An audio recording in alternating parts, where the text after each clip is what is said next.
Hey, good morning. Everybody doing all right this morning? We good? Hey, welcome to Church With You. Welcome to Church With You. I'm Jack. I get to lead one of the most incredible teams in Church With You. That's our band and production team. And they're just one of like dozens and dozens of people. They're just one team among a group of teams who all serve tirelessly week in and week out to make these services here at Church With You go smoothly. So would you guys mind just this morning helping me say thank you to those teams? Can we give them a round of applause? Yeah. Hey, from rocking out to rocking babies, you guys, and everything in between, y'all are incredible. And I just want to say thank you. Thank you. All right, next thing I got to do real fast because I ran out of time in last service. Real quick is no second Sunday tonight. I know. It's tough, it's sad. If you're like my 3-year-old, it's not fair, right? But hey, I've got good news for you, though. I got good news. No second Sunday tonight because next week, next Sunday night, we are having a birthday party because Church With You turns 11. Yeah. Hey, yeah, and if you're excited about that, make sure you're following us on our social media. Look at us on Facebook and YouTube so you can get all of the details about our birthday party. Church With You turns the big 1-1. If that sounds good to you, let me hear you say, oh, yeah? Oh, yeah. Hey, you guys are playing along this morning. There we go. I like this. All right, hey, so we're going to dive right into this week, the second week of our series called Thrive. Now, Pastor Eric crushed it last week, and he built this series. We have built this series as a church off of one concept, one idea that should not be too groundbreaking. And it's this: you and I would rather thrive than just survive. Okay, cool. Well, we're all on the same page. I like that. We'd rather thrive than survive. And so Pastor Eric walked us through this first principle last week. And the first principle that we talked about was this: that thriving begins when trust becomes obedience. Thriving begins when trust becomes obedience. And that is that God gives us a principle to follow. And if you trust that principle, you can believe that principle, but you might not enact that principle, right? But you thrive, you get better whenever you start to obey that principle. And here's my example for it. You can look like me, or you can look, is Nick in here? Is Nick Love in here? No. Where is it? No, he's not in here right now. Okay. Like, you can look like me. You can look like some of our big military guys, like those guys. And here's the difference between me and those military guys, or between Nick. Like, y'all work out. And I can eat way more brownies than you can. I can. It's my spiritual gift. So the difference is they obey a principle, and their life gets better for it because they have followed the principles that God gave us. So when we look at that, we thrive in every facet and every area of our life. If it's relationships, if it's our spiritual life, if it's our finances, if it's our parenting life, whatever it is, our lives get better if we look to see, hey, did God tell me how to do this? And if he did, we just do that thing. Your life will get better. So that was our first week of Thrive. I don't have time to go through Pastor Eric's entire message right now, but if you can get home this afternoon and check it out on YouTube, you absolutely should, because it was good. All right? So that's going to bring us to week 2, which is where I am right now. And I'm just going to tell you, I say this every time that I get up here to preach. I don't know that I'm the person you want to talk about this thing, because I don't have it down, okay? Like, Pastor Eric gets up here and he talks about, hey, I want to talk about thriving, and you can look and his life looks incredible. And then I look at my life and I'm in the middle of my life and I go, I don't know that I have this thriving thing down, right? Like my money, it's not that we're poor, because we're not, right? It's just sometimes it gets a little snug, right? Like, we budget. We budget, we plan, we sit down the first Monday of every month, we look over our finances, and we know we have enough. It just never seems to go quite far enough. Like, I know that I have enough and more to cover everything I need, but then we get to the end of the month and my bank account's just in the corner like, not so fast. Like, it just gets tight. Or my time. I struggle with my time. Y'all, I have been blessed with a wife and 5 kids, and do y'all know how many doctor's appointments that is? Do y'all know what school drop-off and pick-up looks like? Like, I sit there for an hour every day to get these kids picked up. Do y'all know how many activities that is? Birthday parties. Please don't feel bad if we don't make one of your kids' birthday parties, okay? If you invite us, we love your kids. I promise you, my kids, they think your kid is probably their best friend in the world. But I'm going to tell you this is the truth, God's honest truth right now. Andrew, my 3-year-old, he's 3. He hasn't had a birthday party yet.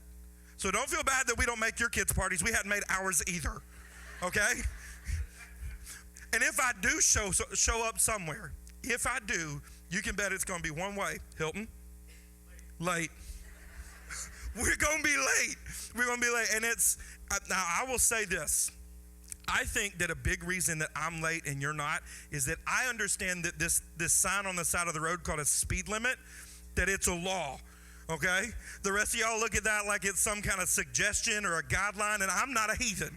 So I'm going to drive this speed limit, right? But another real reason I think that I struggle with lateness, a real reason I think that I fight against this is that I'll get somewhere right on time, and then whatever activity I think, it takes a little bit longer, and then I leave late, and so I get to the next place a little bit late, and I feel like I got to do more to make up for being late in the first place. And then you see how this is going, right?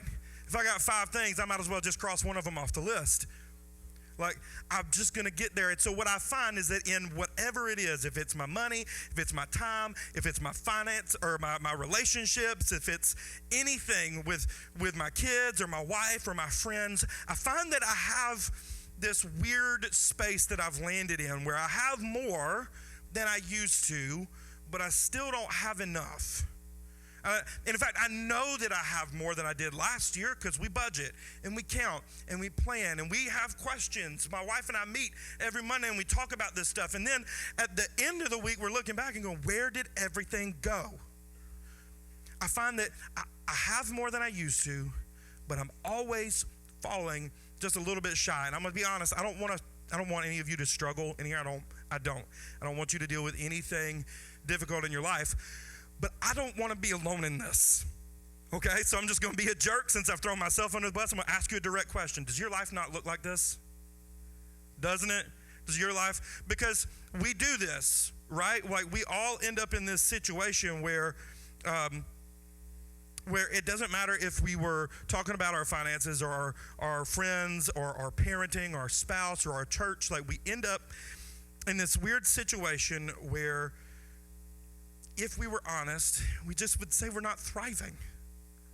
We just say, I just don't feel like I'm blessed over this situation. And I think it could be because we have this belief about what blessing means. I think you and I share a belief. We share this preconceived idea of what a blessing is. And that's this. Our belief is that blessing equals surplus, right? And that kind of makes sense, right? It kind of makes sense to us because our question would be this. If I'm blessed, if God has blessed me, then shouldn't I have enough to cover everything that I need? Right? In fact, we'll ask ourselves questions that sound like this. If God really blessed my finances, then why am I looking at overdraft charges? Right? If God really blessed my relationships with the people around me, if God really blessed my reputation, then why do I have to deal with people who say such negative stuff about me behind my back? Right? If God really blessed my relationships with my spouse or with my kids, then why is it that I feel like I have to tell them no all the time, over and over and over? I'm going to be real for just a second because this is crucial, okay? This is a pivotal concept for us to get, all right? Because on Wednesday, there was the Charlie Kirk shooting. And I don't care if you love him or hate him, all right? This was a man who just a few short weeks before he was murdered, he was asked, hey, when you pass away one day, what do you want to be known for? And he said, I want to be known for my courage and my faith. And then you fast forward to Wednesday. And he woke up that day and he had no idea, he had no clue that day, if he called his wife, if he hugged his kids that morning, that was going to be the last time. His wife is a believer. She loves God. And now she's got to wake up every morning and say, if God really blessed my family, where is my husband? If God really blessed my kids, if God loves my kids the way that he says he does, then why don't my son and daughter have their daddy? So don't think that you're alone in this, okay?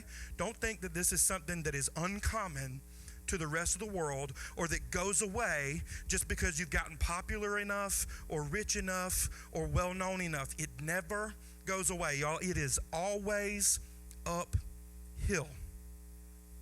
It is always uphill. And so my question this morning, in the light of that, my question I think that hinges this whole message together is this: does blessing equal surplus, or does it mean something more? So if you got your Bibles with you, I want you to join me in the book of Genesis chapter 26, and we're going to start in verse 12. And this is a story of a man named Isaac. And now Isaac is a man who I think we would all agree is blessed. In fact, I would go so far as to say you can't disagree that Isaac was blessed, and I'll show you why. It says Isaac planted crops in that land, and the same year reaped 100-fold because the Lord blessed. Everybody say blessed. Blessed him. I told you, you can't argue with me. God himself said it. All right? So blessed him. The man became rich, and his wealth continued to grow until he became very wealthy. He had so many flocks and herds and servants that the Philistines envied him. So here is Isaac, and he is blessed. His life has been touched by God. And some of you are already paying attention. You're going, hey, wait a second. You said that being blessed is not about having a surplus, but it looks like Isaac's doing pretty good, right? It looks like Isaac's life has been miraculously moved. And I don't understand how you can say that being blessed is not about having more, and then try and encourage me with a story of a dude who put $10 in the ground and got 1,000 back. Let's move on. So going to the next verse, in 15, it says, so all the wells that his father's servants had dug in the time of his father Abraham, the Philistines stopped up, filling them with earth. Then Abimelech said to Isaac, move away from us. You've become too powerful for us. So see, Isaac, he is blessed. He becomes wealthy, and then his neighbors look at his life and they get all up in their feelings, right? Some of them get jealous. Some of them get nervous. Some of them get anxious. They don't like it. And they begin to do things to try and drive Isaac away. And their solution, their idea is, we're going to cut Isaac off from the source of his blessing. The issue that they have, the issue I think that you and I have, the issue that we face in here right now, the first reason I think you and I can be blessed, we can be thriving, we can be living under the provision of our Father, and we can still believe that we are cut off or that life is not going well, is this: we confuse the source of our blessing and our blessing. Write this down, okay? We confuse our blessing with the source of our blessing. We do this. And what I mean is that Isaac's neighbors thought that the wells were why Isaac was thriving, right? But Isaac knew that the wells were not the blesser in his life. They were a blessing themselves. And we do this, right? Because we do it. We don't maybe have wells anymore. Some of us have well water, but we don't define our wealth by a well. Instead, we say things like, hey, the money that I have, it's a blessing, but the source of that blessing is my job. Well, really what that says is, hey, the money is a blessing, and the source of the blessing is me, because I've worked so hard and I've done so much that I have provided that for myself and my family. Or we'll look and we might say, and I'm guilty of this, we'll look and we'll say, my wife has blessed me with 5 beautiful children. But here's the thing, my wife is not the blesser. My wife is a blessing, and I'm going to stop for 1 second and just camp on that. It's not on topic, but I need to speak against the king of queens, married with children nonsense. Hey, your spouse is a blessing. Your spouse is a blessing to you. Okay, your spouse is a blessing. It's not on topic, just need you to know that. That's just free, all right? But moving forward, we confuse all the time. All the time, we confuse the blessing that we have for being the source of our blessings. Your blessings can be time, stuff can be a blessing, relationships can be a blessing, but Jesus Christ is the source of all of it. So moving on. In verse 17 it says, so Isaac moved away from there and encamped in the valley of Gerar where he settled. So Isaac reopened the wells that had been dug in the time of his father Abraham, which the Philistines had stopped up after Abraham died, and he gave them the same names his father had given them. Isaac's servants dug in the valley and discovered a well of fresh water there. But the herders of Gerar quarreled with those of Isaac and said, this water is ours. So he named that well Esek, because they disputed with him. Then they dug another well, but they quarreled over it, and so he named it Sitnah. So Isaac, even though we see that God has blessed him, has started to face opposition in his life. He started to have people resist him throughout his life. And at this point, early on, we might not say that Isaac has like left his blessing, but I think if you watch somebody move to a new space and then get chased off, and move to another new space and then get chased off, and it just continues to happen over and over, we would be tempted, and I think sometimes we would even be justified in assuming that means, you know what, maybe the blessings have just run out over Isaac, right? But what I want to point out here, what I want you to see, is that Isaac had a very peculiar mindset about this, and we can see it found in the names that he gives to his wells. So the first well, he names it Esek. All right? Esek.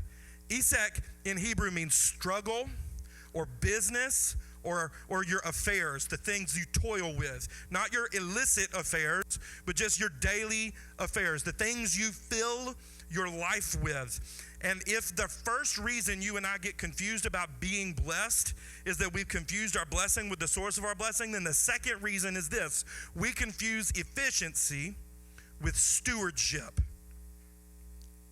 You and I believe that we are being good stewards because we're trying to be more efficient. Don't you do this, right? Like you get $1 and you try and squeeze more than the 100 pennies out of that dollar than what came in. I do this all the time. I pull up to the gas station, I got $20 to put that gas in the tank, and I tell myself I can make it on $17.47 because the Mountain Dew is $2.53 after tax. Right? I can do it. I need a little treat, right? I tell myself that I can do this all the time. We put our kids, right, into every after-school activity that we can possibly do. We load them down and we say, hey, travel ball starts at 6:45, so as long as they're done with theater by 6:30, I can throw half the kids in the car. They can change clothes on the way. Maybe I remembered to pack them a peanut butter and jelly. I blow a kiss to my wife at the intersection, and as long as I hit every red light perfectly and I speed a little bit, then I can get there and they'll only be 3 minutes late. Right? We cram everything we can into our life, and we tell ourselves that we're being good stewards, but in reality, it's like we're living like, have y'all ever seen those boardwalk or carnival games where it's a big plastic tube and they turn the fans on and they say, hey, you can keep as much money as you can catch. And we're just standing here and we're just snatching at time and accomplishments and relationships and activity, and we're just grabbing for as much stuff as we possibly can. We have tried to dig more out of the blessing than what God intended for us to take. And we've done it the disservice of calling it stewardship. Moving on. It's not the only well that Isaac digs. He digs a second well. And if he names the first one Esek, which is struggle, which is toil, he names this one Sitnah. And Sitnah literally means to accuse falsely. Another word in Sitnah is enmity, which means Isaac faced opposition. He faced struggle with his first well, but now he has enemies. It's not just that he has people who want to thrive themselves and maybe they're just competing with each other. Now he's got people who actually want to see him knocked down a peg. It's not enough that they succeed. Isaac must fail. That's their thought process there. And they lead us to our third point. Our third point, and our third point is this, that many times we can believe that we are not living a blessed life because we have confused the resistance for rejection. We believe resistance from the world, from our neighbors, from the enemy. We believe that resistance is somehow evidence that God has rejected us from his promised blessing. Doesn't your life look like that? Like, don't you have people in your life who, it doesn't matter what you do, they just want to see you fail. They just want to talk bad about you. Don't you have people in your life who, like, if you walked on water, they'd say it was because you couldn't swim, right? You've got people who it doesn't matter what it is that you do, they want to tear you down. And the issues that we run into with that is if we start to believe that, we do it, right? We see miracle after miracle after miracle, and then somebody says, hey, I don't think you should have handled this this way. And our mindset, our attitude becomes like, oh my gosh, the blessings are over. The wells have dried up. Somebody said something bad about me. Somebody lied about me. And we believe the lie that they said has more power than the truth that God spoke over us. We confuse resistance from the world with rejection of the blessing that God has given us. And in fact, the very first 2 points, they can be summed up in that as well. Because if you confuse the wells in your life, the blessings that you have in your life, to be the source of blessings in your life, then the moment that your job, the moment that your church, the moment that your spouse, the moment that your friends, the moment that your relationship with your kids gets taken away, the moment that that's gone, you look at your life and say, the blessings are over. I've been rejected. If you start to look at efficiency and call that stewardship, and you cram every activity, every subscription, every engagement, every relationship, if you start to just pile everything into your life over and over and over, the moment that things get tight, you're going to wonder, did God really bring me this far to leave me to die? You are going to feel rejected. And the issue is you were never designed to live that way. God never intended that to be on you. Now, I don't mean this. I don't mean that you were never intended to face trouble or struggle. In fact, I'm going to show you that in John 16:33, I'm going to skip around because I'm running low on time again. In John 16:33, Jesus said this, I've told you these things so that in me you may have peace. In this world you will have trouble. He said, just take heart because I've already overcome the world. And if you wonder if that really is the truth, then we're going to go back to Genesis for just a second to verse 22, where it says, and he, that's Isaac, moved on from there and did what? He dug another well. And no one quarreled over it. He named it Rehoboth, saying, now the Lord has given us room and we will flourish in the land. You know what Rehoboth means? Wide open space. God blessed him with room to grow. So this morning, I want to challenge you. I want to challenge you in every single area of your life where you face resistance, where you know God called you this far, but you're facing resistance. I just want to challenge you to follow the story of Isaac. Don't give up. Don't quit. Isaac was told before this story ever begins, hey, whatever you do, just don't go to Egypt. Egypt is a place where you could go get a lot of wealth. You could go get a lot of crops. Just don't go there. Isaac was told, don't go to Egypt. Just keep digging. Just keep moving. And I promise you're going to get there. And I want to tell you right now, in whatever it is in your life, if it's your marriage, don't give up. Just keep digging. If it's your relationship with your kids, do not give up. Dig another well. If it's your finances, remain faithful. Dig another well. And see, just like God said in Malachi last week, just like he said, see if he will not open the storehouses of blessing and rain them upon you. But this morning, wherever you are in this room, you might say, hey, that sounds great. That sounds great, but I don't know that I even have like a relationship with Jesus that I could continue on in. And I just want to walk you through what that looks like right now. So as the band comes back up, I'm going to talk you through exactly how you could do that, because you and I, we tend to chase a lot of stuff. We chase a lot of surplus. And that's because the Bible says that if we have sin in our life, we have been cut off from the source of blessing. We've been cut off from the source of life. And so if we have that sin and we've been cut off, that's why we're going to chase all of the finances. That's why we're going to chase all of the relationships and all of the achievements. But I'm going to tell you right now, there is nothing that you and I could do ever on our own to make that hole feel full. The only thing that you can do is be reconnected with your Father, and the way that you do that is through the sacrifice of his Son, Jesus.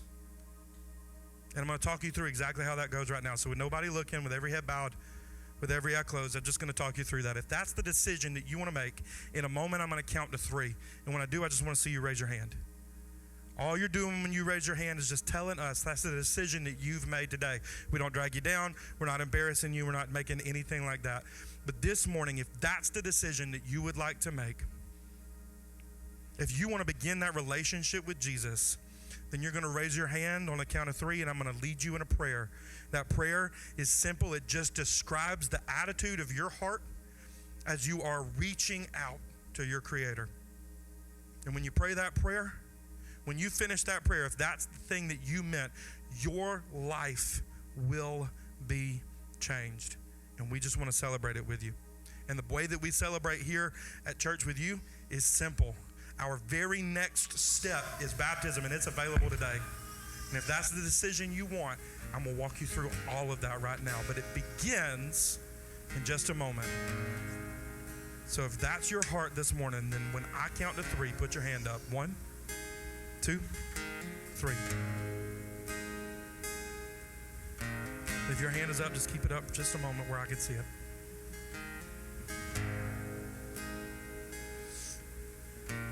I see some hands. If that was your hand, then I'm just going to lead you in this prayer. You pray it out loud. You can pray it silently in your heart. But just pray this with me. Jesus, thank you for loving me. Please forgive me where I have sinned, where I have separated myself from you. Please come into my life and lead me. Help me to love you every day of my life. Help me to share you and the relationship I have with you with everybody I meet. In your name I pray. Amen. Amen. Can we